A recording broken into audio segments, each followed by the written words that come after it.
What's up, faithful? You're listening to another episode of the 49ers Web Zone No Huddle podcast, a part of the Odyssey Network. I'm Brian Rennick. He's Al Sacco. It's the 2024 offseason. So this episode is going to be about Brandon Aiyuk. Brandon Aiyuk has officially requested a trade from the San Francisco 49ers. And we are here to break it down and talk about it. Al, I think I'm not going to say we're on different sides. You and I talked about this briefly before we came on air, but I have seen you on Twitter kind of playing devil's advocate about kind of maybe where the disconnect might be between the 49ers and Brandon Aiyuk. And I am firmly in the camp that Brandon Aiyuk should get broken off something handsomely because he has earned it and deserves it. But I kind of want to see where you're at when it comes to where do you think maybe the 49ers are hesitant to get to the level that Aiyuk wants them to get to? Well, I think with this trade request, first of all, to me, it's just Aiyuk trying to light a fire under their ass, right? Camp is around the corner. He doesn't want to get fined, although the fines are a joke to me because they're just going to get forgiven anyway when he signs his new deal. They're not going to hold him accountable to $50,000 a day or whatever it is. But I also don't think he's coming to camp. So he's trying to get something done. He's trying to spur some action. He thinks he should get paid like one of these top guys, $30 million a year, however much guaranteed. And I think I know you think they should resign him, and I think they should resign him too. I'm not saying that they shouldn't. Where I'm coming from is just as I'm trying to look at this situation in a devil's advocate kind of way. Where are the Niners coming from? Where's he coming from? And the way that I think the 49ers see Brandon Aiyuk, and this is just me, I'm just speculating, they think, yeah, you're a really good receiver. We think you're a 1A type, terrific wide receiver, but we do not think you're one of the top 1 to 2 elite guys at the position, or maybe even top 5 at the position where we're going to pay you $30+ million a year. Now you say, well, they have taken care of their players before. Yeah, they do have a pretty good track record with that. But when you look at some of these contracts that they've done, and mind you, all these contracts have been done July 21st or later, so we're still not there yet. But Fred Warner, top 1 or 2 linebacker in the league. George Kittle, top 1 or 2 tight end in the league. Nick Bosa, coming off a defensive player of the year, top 1 or 2 defensive end in the league. Even Deebo Samuel, while he's not a top 1 or 2 receiver, he was kind of a 1 of 1. What he did, nobody else really did that. And he had put the offense on his back at that time. They didn't have him McCaffrey then. Aiyuk hadn't broken out then. He was kind of a 1 of 1. Now, Ayuk's not in that situation. Is he terrific? Do they want to have him back? Yeah. But I believe they're saying, we love you a lot, and we're going to give you 26 million reasons a year to show you how much we love you. But we don't love you at 30 million. We still got to sign other guys. We still have to sign Ward and Greenlaw and Demo, and Purdy needs a new contract. So you got to come and meet us. I don't know if it's going to be halfway or you just have to come down to our offer, but I believe that's where they're coming from. And we'll go back. I know you have some numbers and I have some numbers, and we'll talk about reasons why on both ends. Yeah. One of the things that I think is that a lot of people don't think about when it comes to Brandon Aiyuk is, and I think you've said it in a previous episode, he's really coming off his best season as a 49er. And it's been one season, right? One elite year. One elite year. But if you look at Deebo Samuel, that he was coming off one elite year as well. If you look at Deebo Samuel's career as a 49er, his rookie year, 802 yards receiving, 3 touchdowns. 2020, 391 yards, 1 touchdown. 2021, 1,405 yards, 6 touchdowns. 2022, 632 yards. And then 2023, 892 yards. Now, again, we also know Deebo more than just a receiver, right? They do put him in the backfield. And if you look at even rushing, 2019, he had 3 rushing touchdowns. 2020, he had none. 2021, he had those 8 rushing touchdowns, 21 first downs on the ground. He was a do-it-all, but it was one season, and they broke him off.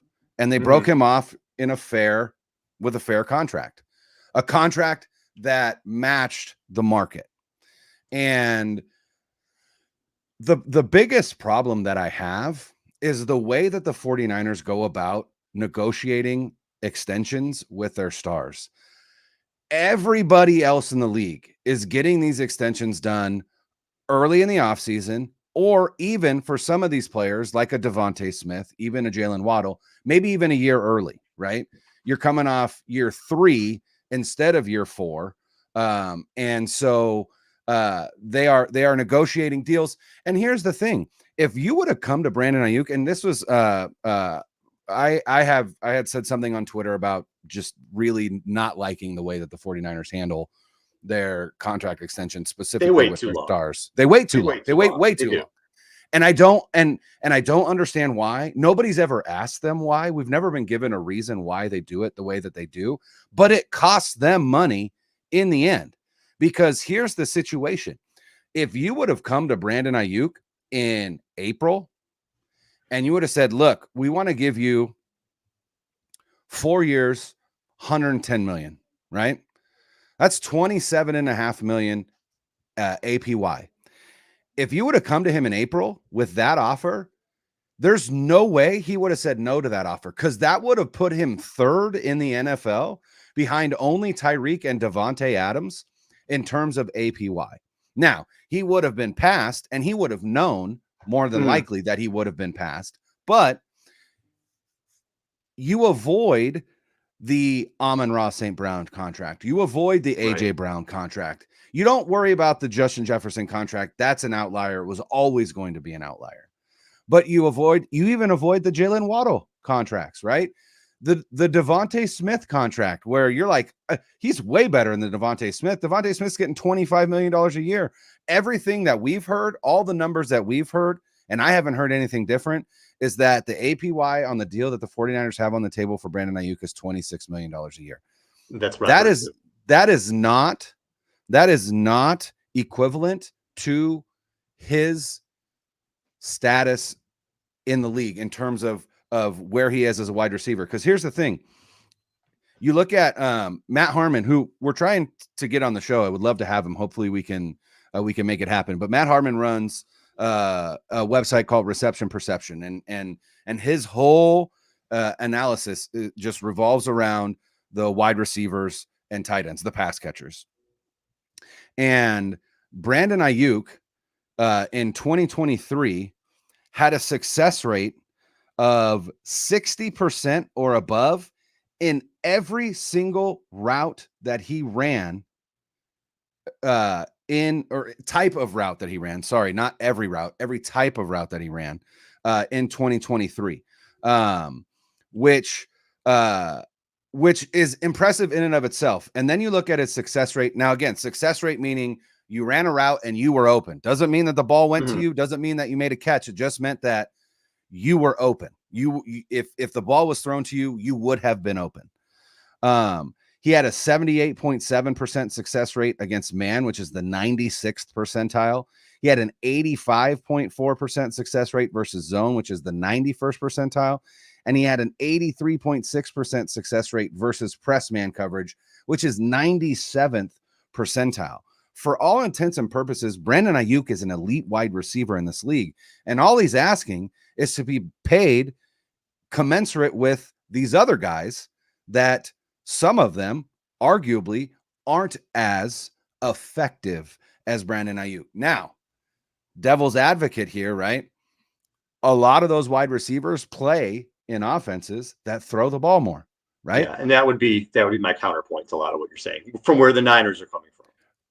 But that is not Brandon Aiyuk's fault. Brandon Aiyuk's, if it were up to Brandon Aiyuk, they probably would throw the ball more, right? Mm-hmm. So, like, I understand negotiating and being like, look, we don't throw the ball a lot. And it's like, well, then throw the ball more, right? Like, what do we, I'm not going to take less money because you guys don't want to throw the ball as much. I deserve to be paid as much as I can get paid. And if I was on the open market, here's the deals that I would be getting. And I know that because these are the deals that are being handed out. So what what I would say to that if I were the Niners is, okay, here's our offer. Go shop it. Go see what you can get. But here's the And problem then is, but you they have to aren't find willing. that and get trade compensation for it. Sure. And that's the thing. That's where it's like, that's where this trade request means nothing. If we're being perfectly honest, it means nothing. And it means nothing because we already know the 49ers aren't going to trade him. They're not. We know that. There's no chance that it's going to happen because they've already been open to hearing offers and none of them were sufficient for them to be like, okay, we'll do that. So even if he went to the Steelers and was like, hey, would you give me this offer? And the Steelers are like, for sure. Like, great. And then they come back to the 49ers and be like, the Steelers will give me this offer and be like, okay, well, we want a first and second round pick for you. And the Steelers are like, well, we're not going to do that. Right. Because we'll give that's you 1-2 not the maybe. same. Yeah, that's not the same. Now you're paying Brandon Aiyuk and you're giving up future assets. That's why, like, to go to other teams, to tell him go to other teams and find someone who's willing to pay you. I think he could find 4 or 5 teams that would be willing to pay him that. It's pay him that plus the compensation. That doesn't mean that he's not worth it. It just means that that is an unrealistic expectation on the 49ers part. But that's my point is you are, as the 49ers, you are negotiating against the market because these players know what their market is. And the market is set by these deals that get signed early in the offseason. If you would have just come with your best offer, not the offer that you want, but your best offer early in the offseason, you probably would have ended this already. Well, Michael Pittman Jr. signed in March. He signed a 3-year, $70 million contract extension with $46 million guaranteed. And I should have gotten more than Pittman. But again, if they just go based on that and just beat Pittman by 10 million or whatever it is, you got a bargain all of a sudden. Right. And I think too, we mentioned Deebo. We do have to say with Deebo as well, the Niners were preparing to run with Trey Lance at that point. And we're going to have a quarterback on a rookie contract. Yeah. So they might have been a little bit more willing to throw money around. Whereas right now they have to pay Purdy, and the Bosa contract is gigantic. That also has to be thrown out there. So with those 2 contracts, you may not be able to pay a receiver $30 million. But you brought up 2. So you brought up, yeah, we don't throw as much. And again, remember anybody listening to this, I'm playing devil's advocate from the Niners side. That is my role in this podcast right now. You want $30 million a year. You want Amon-Ra St. Brown money. And now a number of people have told me on social media, Al, I think Aiyuk's better than St. Brown. Great. Maybe he is. But St. Brown, since he's been in the league, he's been targeted 119 times his rookie year, 146 times in 16 games in 2022, and 164 times last year. He's had 90, 106, and 119 catches. Aiyuk was 36th and 28th in targets the last 2 years. CeeDee Lamb is about to get a big contract. CeeDee Lamb had 181 targets. You had 75 receptions. You know what I mean? Like, if you add your receptions onto your targets, you still don't have the amount of targets that CeeDee Lamb did. Tyreek Hill, you're not in there, but just listen to these targets, Brian, last year. CeeDee Lamb, 181. Devontae Adams, 175. Although Devontae Adams is a cautionary tale, and be careful what you wish for, right? Because I don't think he's happy in Oakland or wherever the hell they are, Las Vegas, wherever the Raiders play these days. Tyreek Hill, 171. Garrett Wilson, 168. St. Brown, 164. Diggs, $160. Puka Nacua, $160. AJ Brown, 158. Pittman, who we just mentioned, 156. The list goes on and on and on of all these guys who were targeted more than Aiyuk. George Pickens, 106. Trey McBride, 106. Jacoby Myers had more targets than Brandon Aiyuk, right? So all these guys, David Njoku, Tyler Lockett, Calvin, I can just go on and on because he was 36. So there's 35 names that I can mention, right? So again, if you're the Niners, you're saying, dude, we love you, but we don't throw like that. And you may also be thinking, if you're the 49ers, we just drafted a guy we really like. We're better off keeping you on this 5th-year option. And if he is what we think he is, and they obviously think he's good because they drafted him in the 1st round, we'll ride with him and it's not a bad thing to keep Deebo Samuel around. We'll go with that, and we'll tag you and trade you next year. And Brian, we always talk about when the lights are the brightest, right? What do guys do? We compliment Eric Armstead for that. And I just looked this up today just because I was curious. Again, this isn't a knock because there are a lot of factors that go into playoff. Jimmy Garoppolo is a factor, right? They don't make the Super Bowl without Aiyuk making that incredible catch. Right. He's made plays. I'm not saying he hasn't. But I was just like, what has he done in the playoffs? I'm just curious. And I looked it up today. He's played 9 playoff games with the 49ers. He's caught 24 of his 45 targets. That's only 53.3%. 393 yards and 1 touchdown. That's 2.7 receptions a game and 46.3 yards per game. But Al, he played all those games with Jimmy Garoppolo. I hear you. In the 5 games he played with Purdy, I'm not counting the NFC Championship game when Purdy got hurt. Right. 14 catches on 29 targets. That's 48% for 248 yards. He has 2.9 catches and 49.6 yards in those playoff games. So again, if I'm the Niners and I'm coming in a negotiation and he's saying I'm elite, this thing, and the other thing, I'm saying, well, wait a minute. Yeah, you had elite numbers this year, but in the postseason, dude, you're catching 3 balls a game. You know, Deebo has had games where he's been 6 catches for 122 yards, or a big game here, a big game there. Juwan Jennings caught more than all you guys last year in the playoffs. Look at the bargain we're getting him on. And he can be a bigger part of the offense. So again, if you're coming as a devil's advocate from the Niners side, there are things that they can stand on to say, bro, we love you, but pump the brakes a little bit. I think the other thing that that you have to take into account when you think about this negotiation is, we've talked about it a lot. I think we probably thought it last year and it wasn't. But this is the last ride. This year is the last ride.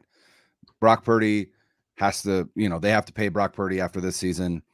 There's an out in Deebo's contract after this season.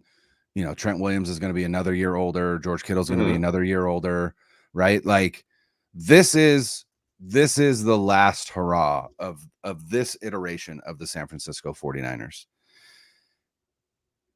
And you're quibbling with a guy that makes you better and that makes you a Super Bowl contender over, arguably probably $2 to $4 million in annual yearly salary, and maybe, I don't know, 10 to 15 million in guaranteed money. It seems a little bit reckless and careless to be quibbling over something like that when you know that this is the last hurrah. This is the season where you got to win the Super Bowl, because this team is not going to be what it is right now starting next year. And to me, an extra $4 million a season on a contract, or an extra 10 to 15 million in guaranteed money over the life of a contract, a Super Bowl victory is worth more than that to me. If I'm John Lynch, if I'm Jed York, right? And because here's the thing, because next year, someone just put in the chat, it's a good point. Juwan Jennings is making $4 million. So what if that causes you to not have some of these role players that have helped you so much? We just mentioned Jennings had the most catches in the postseason last year. We got Demo, we got to sign. We got Travis Ward, we have to sign. There was an ESPN poll that had Drake Greenlaw as the 9th best linebacker in the NFL, and we saw what happened when he wasn't on the field in the Super Bowl last year. You have to re-sign him, re-sign Hufanga. So what if, it may help. Ayuk's a happy camper this year, right? He's probably on the team anyway this year, regardless. But is your Super Bowl window still open if you don't have Lenore? If you got to get rid of Ward? If you don't have some of these guys? Can they sign all those players? At some point, you get too top heavy.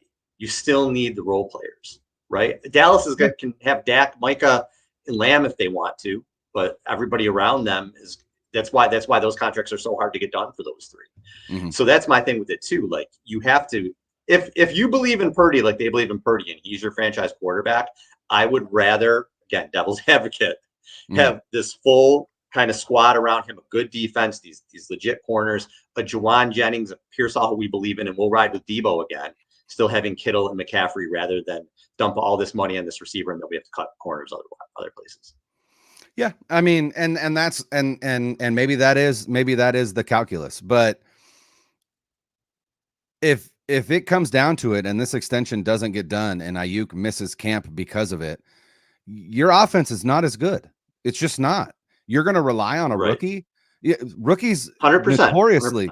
Rookies notoriously have very poor rookie seasons at receiver for this team. And now all of a sudden you've got a disgruntled Brandon Aiyuk who has missed all of camp. And now you're what? I mean, think about it this way. Somebody pointed out on Twitter the dates that Deebo signed, that Kittle signed, and that Bosa signed. And when you look at all those dates, right, it's July 31st, August 1st, and then September, whatever, right? If you go back and you look at the production of those three players the season after they signed their extension, it's one of their worst careers as a 49er. It was Deebo Samuel's worst season since his rookie year. Came in out of shape, admittedly. Yep. Exactly. It was Kittle got injured that year and only played like 7 games. And then Bosa had his worst season since his rookie year. And admitted it affected him. Exactly. And so this is what I mean about I don't agree with the way that they go about these contract extensions, because it's their stars that they do it with, and it's those stars that they have to ride if they want to win a Super Bowl. And those stars don't perform as well after these prolonged, contentious negotiations, right? Mm-hmm. Either A, because they're disgruntled, or B, because they've missed training camp. And that's incredibly important for these players. Nick Bosa is one of the most in shape human specimens I've ever seen in my life. When he came back from his negotiations, he probably had 2% body fat. Like, it's not that they're not doing what they need to do, but training camp is important to get into football shape. And that's what they're playing with fire when they do it this way. Because like I said, you look at those 3 players that are the 3 players that signed the latest for these contract extensions, and they all had shitty years the following year compared to what they had produced in years past. That to me is the biggest fear that I have, is that Brandon Aiyuk is going to be a 49er in 2024. I'm not saying that he's not. He will be, because the 49ers, regardless of this trade request, have all the leverage. They have a 5th-year option that they've already enacted, and they even have 2 years of franchise tags if they want, and even Adam Schefter came out yesterday and said the 49ers are using the franchise tag as a weapon in these negotiations, basically saying like, listen, I know this is what you want. Here's what we're offering. Don't forget, we've got the tag for the next 2 years. So regardless of what you want and what your desires are, here's what we're offering. It just feels, I don't know. I've never had to negotiate a contract before, so I can't, and I'm not a world-class athlete, but it just seems like pissing off your best players is not the best policy, I would think. You know what's funny about that? And Aaron said in the chat, Warner was still the best in the league after signing his. Yeah, but Warner signed on like July 21st. Yeah, he didn't miss camp that year. Yeah. It's interesting to me. So a couple points. The first is I spent all last offseason. I hated the way the Niners handled the quarterback stuff last year. I thought it was dysfunctional. I thought it was crazy. And you know what? It didn't matter at all. It just doesn't matter, because they have a good locker room, and they have all these great players, and Shanahan's a really good coach, and they have a good front office. So they do things a little dysfunctional sometimes. Yeah. Has it mattered? Not yet. Not at all. So that's why I'm kind of like, like whether I agree with it or not, like until it affects them on the field, I'm kind of like, And I've been critical of them in the past, been very critical of them in the past. It's to the point where it's cost me with the team a little bit. So, but in ways that still sting to this day. But what's going to happen this year if Aiyuk does play on this 5th-year option, which it looks like that's where we're headed, and I think they would tag him and trade him. That would be my prediction of what would happen. But Mike Silver said it best: it's Hunger Games. You got Deebo, who's kind of playing for his future, or maybe a second contract with either the Niners or another team. You have Aiyuk in this 5th-year option, and then you have Pearsall, who's this number 1 pick coming in and trying to find his way. You have Juwan Jennings, who's only here for a couple of years. Can he step up and be, a number 2 or play a bigger role? No. So all of a sudden, Aiyuk could put himself in a position where it's like, all right, yeah, man, you had a good year again. You caught 70 balls. We threw the ball to you 110 times. But we have somebody who can slide in. Ricky Pearsall can slide in and get 110 targets next year. We're good, man. We're going to tag you and trade you. So he could blow up and have a gigantic season, and at that point, they'd probably still tag him and trade him because then, if you say he catches 120 balls and 15 touchdowns this year, then maybe you're in the jet. Then they can't afford him exactly. So either way, you're probably headed towards a tag and a trade. Just kind of is what it is. I feel like that's kind of where they are right now, and I agree with you. We're like, you may brought up a good point on a show however long ago it was when you were like, if I'm a receiver and I'm coming here and I do the dirty work like you want me to, and I block and I go over the middle and I buy in and I'm okay with only 105 targets and I produce at a better clip than anybody else in the league with those 105 targets, and I'm not going to get paid. What the hell is this? Right. And you're right. And that doesn't send a good message. But again, like I just said with the Niners, if they keep winning the way they're winning, I don't know that it matters. If they replace Pearsall or Aiyuk with Pearsall, did they treat Aiyuk well? Maybe not. But if they just replace him with Pearsall and things keep humming for the next 5 years, is anybody going to give a shit? Probably not. So it's kind of a double-edged sword in that way. Look at what they did. Look at how they treated Garoppolo, who they really didn't treat very well, despite what people think of Garoppolo. Yeah. And the Trey Lance stuff, too, it was comical. Like with the bringing Sam, and it didn't matter. None of it mattered because they found Brock Purdy. Nobody right now, if you're talking about the 49ers quarterback situation, no one gives a shit about Jimmy Garoppolo or Trey Lance because we have Brock Purdy. Nobody cares. It's a footnote. The worst trade in the history of football is a footnote, is a gloss over right now. Maybe in 2 years, if the team falls apart, it won't be. But right now, it's like, oh, remember they traded 95 first-round picks for Trey Lance? Remember that? Whereas other teams, it would be like everybody's fired.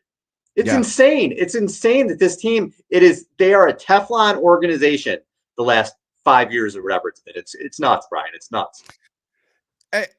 I agree with you, but do you also feel like some of that is just dumbass luck? And eventually that's going to run out. Some of it is. Yeah, that's going to run out. And that's my biggest concern is eventually, like a lot of it is Kyle Shanahan is a tremendous head coach, like full stop. Yeah. That is part of it.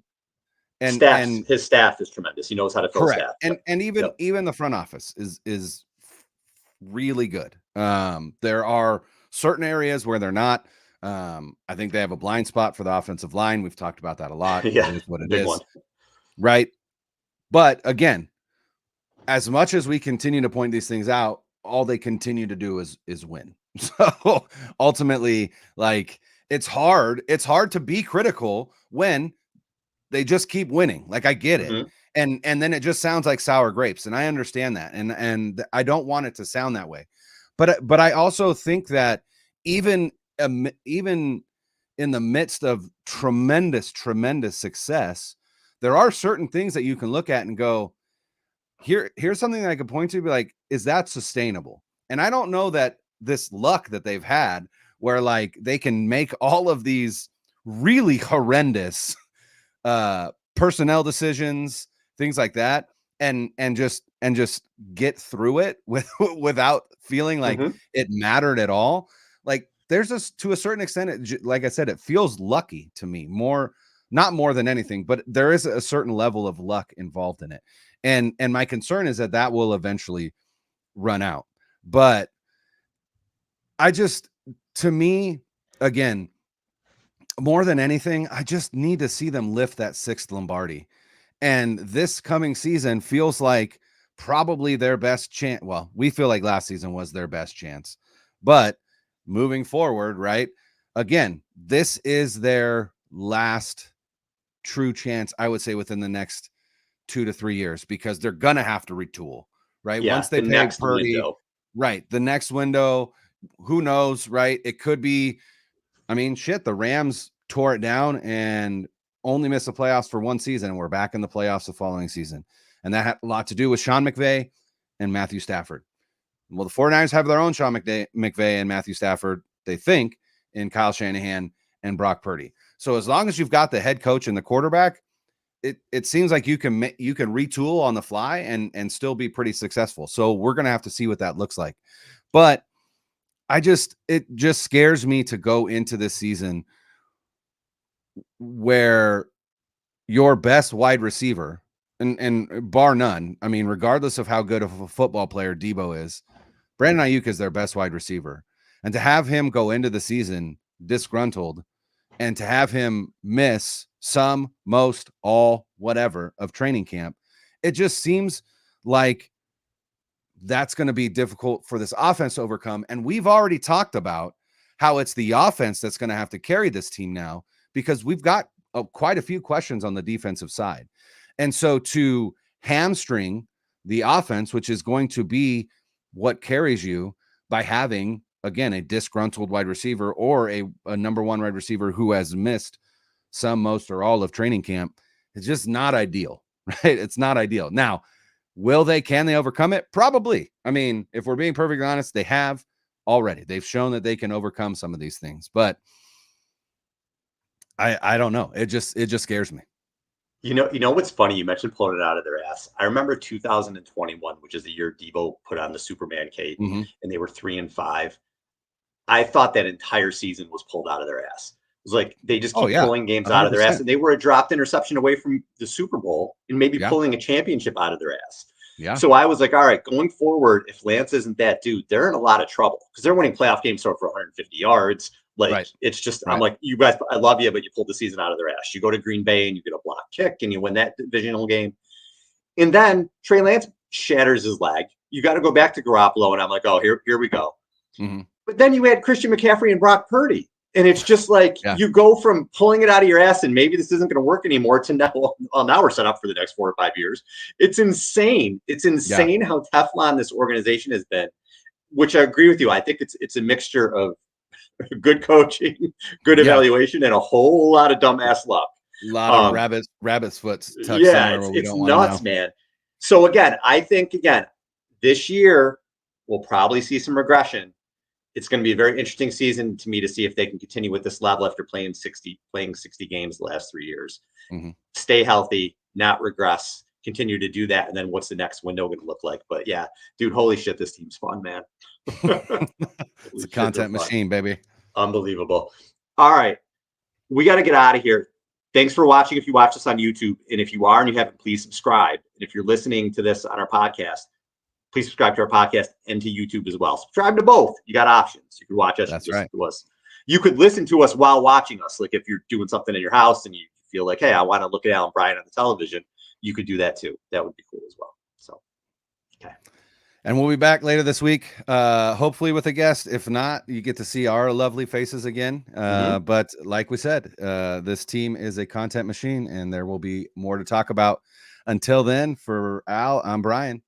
Later.